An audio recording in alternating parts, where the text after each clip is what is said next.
ہمارے دوسرے شیخ اسماعیل خان محمد صاحب رحمۃ اللہ علیہ میاں والی جا رہے تھے، اور ان کے ساتھ ان کے خدام میں وہ لوگ شامل تھے جو ہمارے بدترین دشمن، اور ساری زندگی ان کی گزری ہمیں کافر مرتد کہتے کہتے وہ خود کہتے تھے کہ ٹرین چلتی تھی پھر رکتی تھی، پھر چلتی تھی پھر رکتی تھی، تو میاں والی پہنچتے ہوئے دیر ہو گئی۔ تو ہم نے کہا حضرت آج کا سفر عجیب ہے، کبھی رکتی ہے کبھی چلتی ہے، ٹرین کو کبھی کچھ ہوتا ہے کبھی کچھ ہوتا ہے۔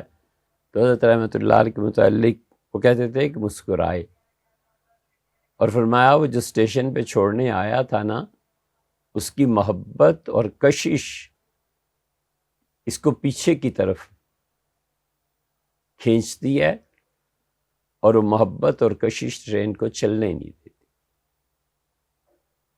اس لیے جو قائدین ہوتے ہیں نا، اگر ان میں روحانیت نہ ہو، ان قائدین نے اہل حق کے ساتھ ذکر، مراقبات، اللہ کی یاد، ان چیزوں کا رشتہ اور ناطہ نہ جوڑا ہو تو ایسی قیادت قابل اعتماد نہیں ہوتی۔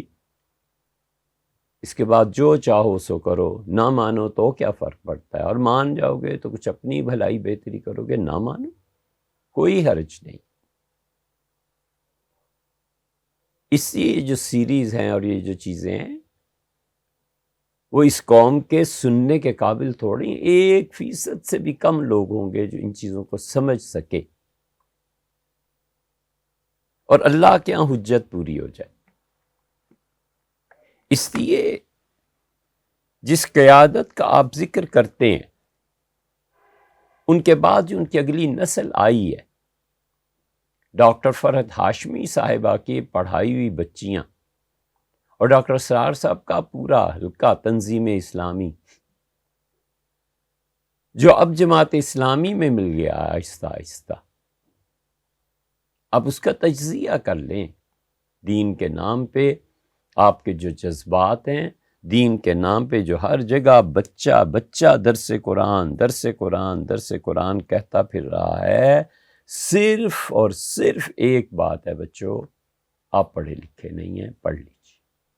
ہماری سر آنکھوں پہ اب گروہ در گروہ، اور ایک دستہ بیٹھتا نہیں کہ دوسرا آتا ہے، اس بڑی تعداد میں ہو جائیں لیکن پڑھے لکھے۔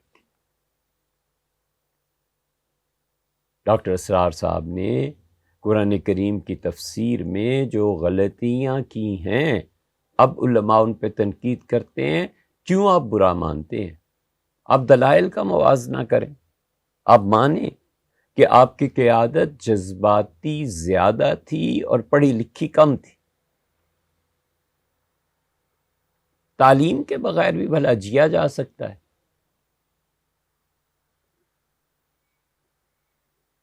بے اختیار ایک مثال اور دیتے ہیں، آپ سسرال میں رات گزارتے ہیں، آپ میں سے کتنوں کے داماد آتے ہیں، دلہا جا کر اپنے سسرال میں رہتا ہے۔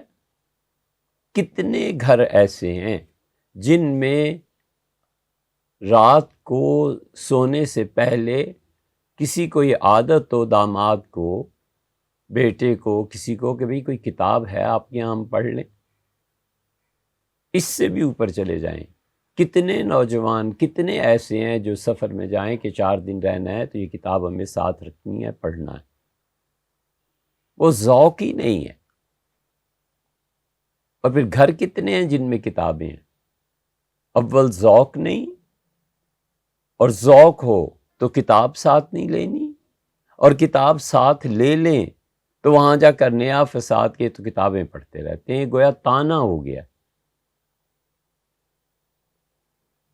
تانا ہو گیا تھا حضور اقدس صلی اللہ علیہ وسلم کے لیے۔ ایک صحابی رضی اللہ عنہ آئے تھے نا، ابو برزہ رضی اللہ عنہ، تو بنو امیہ نے یہی کہہ کے مذاق اڑایا تھا کہ جی یکم، یہ آ گیا ہے تمہارا محمدی۔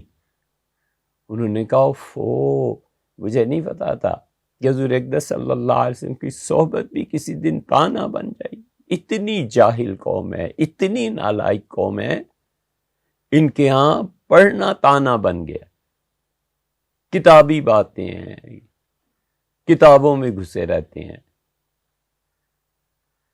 یہ زیادہ اچھی زندگی ہے یا جاہلو تمہاری زیادہ اچھی زندگی ہے کہ جو تمہاری ناقص عقل میں آئے بس وہ قول فیصل ہے، جس کے پیچھے نہ کتاب ہے، نہ سنت ہے، نہ ادب ہے، نہ تصوف ہے، نہ ہی کوئی صالحین کی روایت ہے، کچھ بھی نہیں ہے۔